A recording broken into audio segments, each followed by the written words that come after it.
Yo, yo, yo, what is going on? It is the Crazy Rider right here, right now, back with chapter 29 of my Invader Zim fan fiction. A little itty-bitty reminder to anyone who is new here that this is a series, and if you want to understand the context of this video, then it is advised that you go back and start from the first video of this series. If you've been following along, then please continue what we've been doing so far, and sit back, relax, and enjoy it all, right here, right now. Chapter 29, Shocking Reveal. During those weeks that Tak was torturing Zim and stealing Dib from Gretchen, I had another visit from my therapist. I told her about Tak and how she was abusing my friend, and he thought she liked him and all that. She concluded that I'm jealous that Zim's attention is directed on Tak. Well, no shit, I could have told you that. Anyway, she said that if it's upsetting me so much, that I should have a civil conversation with Zim about it. I also told her about Gretchen and how we bonded over this common enemy. Okay, I didn't use those exact words, but I did tell her we became friends because we both don't like Tak. She said she's glad I made another friend, and a girlfriend of all things, but we shouldn't bond over negative things. Anyway, I decided that I would try to have a conversation with Zim, so I walked home with him today. Tak had taped a kick me sign on Zim's back that day that I had pointed out to him. We entered the house to see Gur standing on his head. He jumped to his feet at our entrance. I feel like it's been forever since I've seen the little robot. "Wolfie!" he shouted and jumped to hug me. "Taco Pup!" I cried and returned the hug. Zim closed the door behind us. "I feel I now know enough about this human affection, and I hate it," Zim said. "Zim," I said, putting Gur down, "I want to talk about that." Just then the doorbell rang. Zim put his hand on the little pad on the door so he could see who it was without opening the door. There stood Tak. I glared in the direction of the door while Gur jumped into his dog suit. I backed away and hid behind the couch. Zim opened the door, and that horrible little cat slithered around the room and sat in front of Gur. I hate cats. Stupid little creatures think they're so high and mighty. I especially hated Tak's cat, for obvious reasons.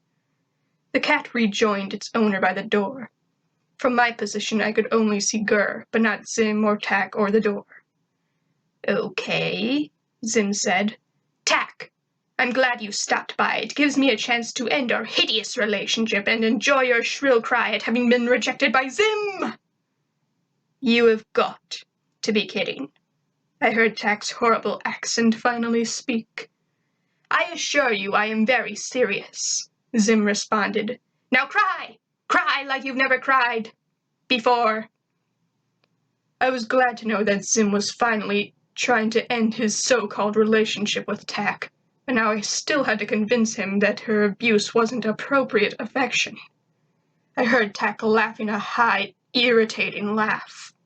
She laughed, and then I heard some digital noises that hurt my ears, and I dug my claws into the floor.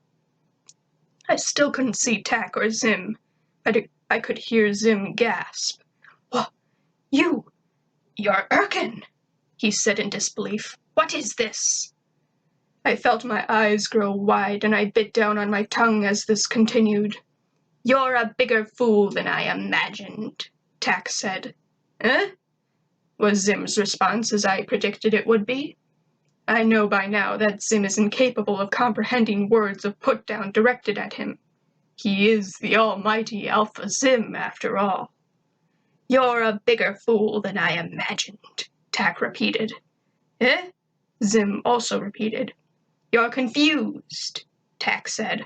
"Allow me to explain. It was 50 years ago on the military training planet of Devastus.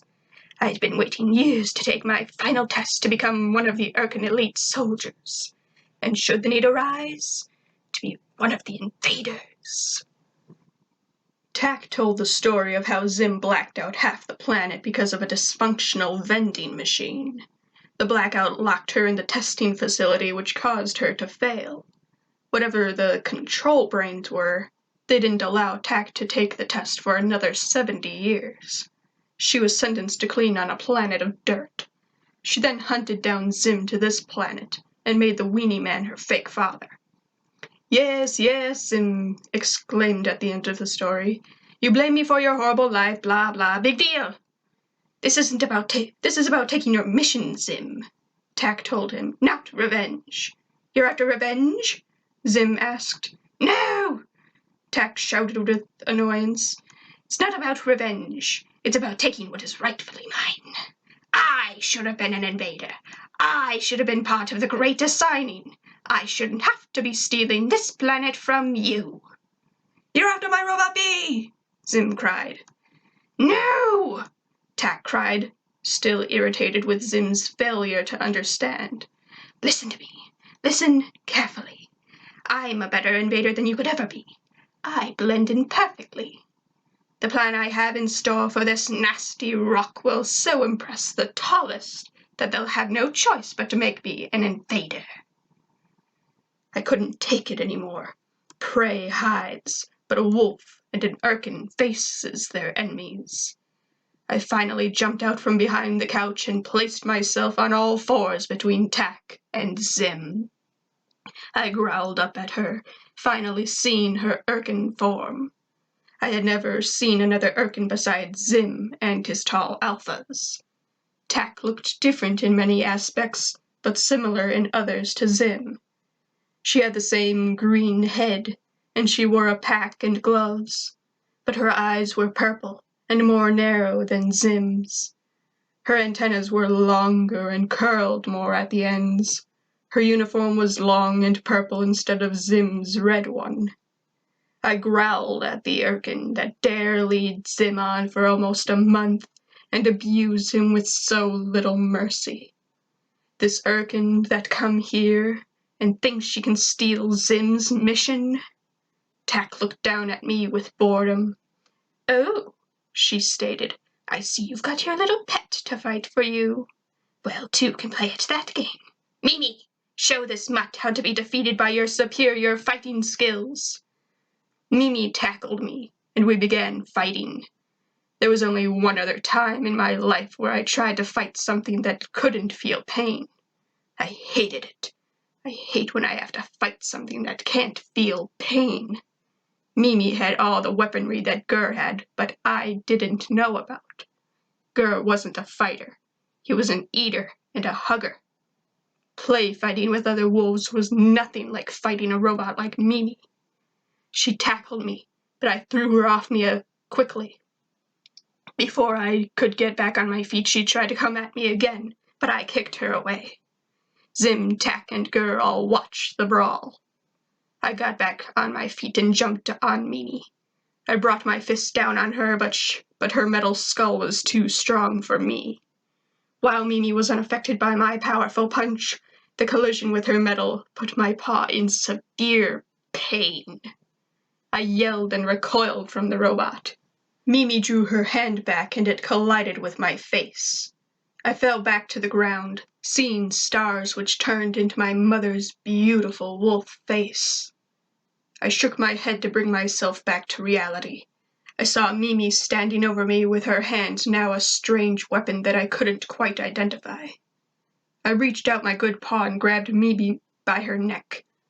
However, she brought her weapon down on my shoulder and I found out what it was.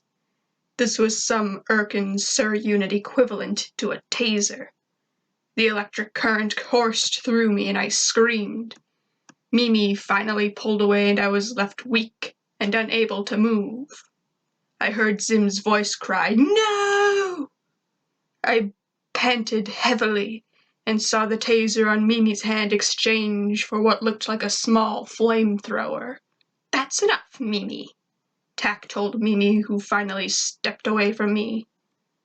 I was in too much of a daze to truly understand what was going on around me, but I collected that Tak was trying to destroy the base around us. After she was gone, Zim was at my side. Liz! Liz, are you all right? Talk to me! Talk to me! Zim, was all that exited my lips. Grr! Zim shouted.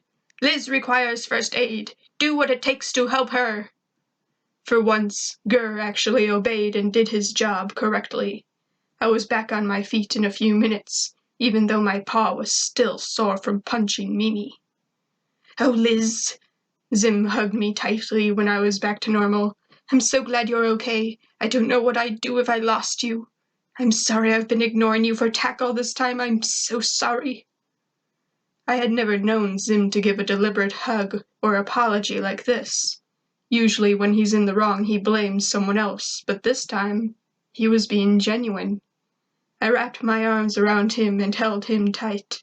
It okay, Zim, I whispered. We here now, Zim, we here now. Zim suddenly stepped away and cleared his throat. Yes, well, good to have you back, Wolfchild. Now we must find a way to stop Tack. Sometime later, Zim, Gur, and I finished battling a ham demon. What a horrible adventure with that ham demon! Whoo! Zim said when it was over.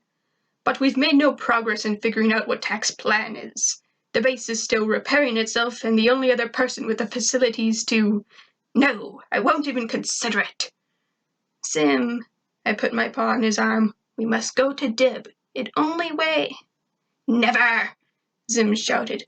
I'll never seek help from that filthy, big-headed Zim! I barked with more aggression, and Zim looked out at my eyes. Please. Zim groaned. Fine, just this once. So early in the morning we arrived at the Membrane house to find Professor Membrane.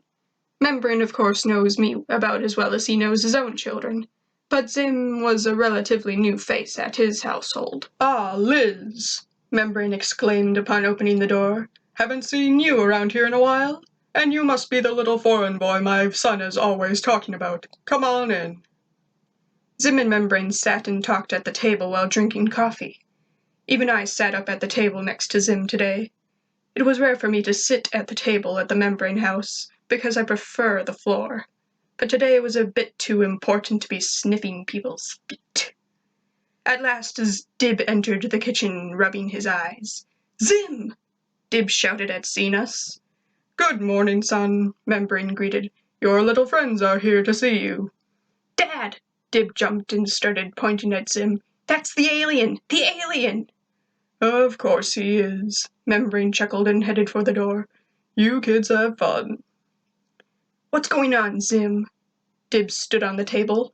It seems the enemies have a common enemy, Zim explained. Tack. Very common enemy, I agreed. She's an Urkin and she's after my job and your planet, Zim continued. Oh, come on, Dib responded. I like Tack, and she hates you.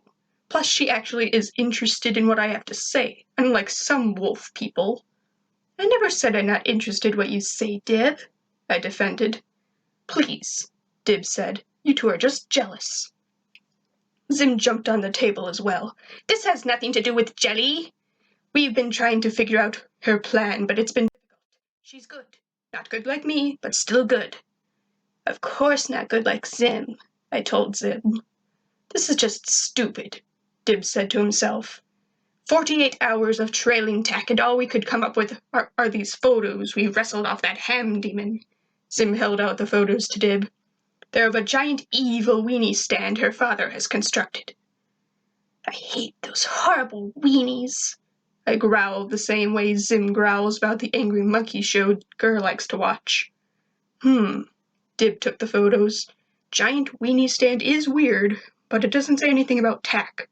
Giant weenie stand. That's worth a look. So Dib help us? I asked with excitement. Does he really have to be involved? Dib pointed to Zim. She'll destroy your world, Zim cried as Gaz entered the room. And when the earth is in a smoking ruin, you'll wish it was me who had done it. Gaz sprayed her soda at Zim, and he started screaming and steaming. He freaked out until he jumped out the window by the sink and ran off. Thanks, Gaz. Dib looked at me. Look, Liz, if you really are serious about this, we can take a look at... Ah! Gaz sprayed him with soda as well. I wasn't staying around and waiting for Dib to come to his senses. Instead, I went with Zim to actually do something as soon as possible. I wonder what will happen. Nah, you guys ain't ready for what comes next, are ya? Well, be sure to prove me wrong then, and I will see you little darlings next time, and remember, keep your crazy.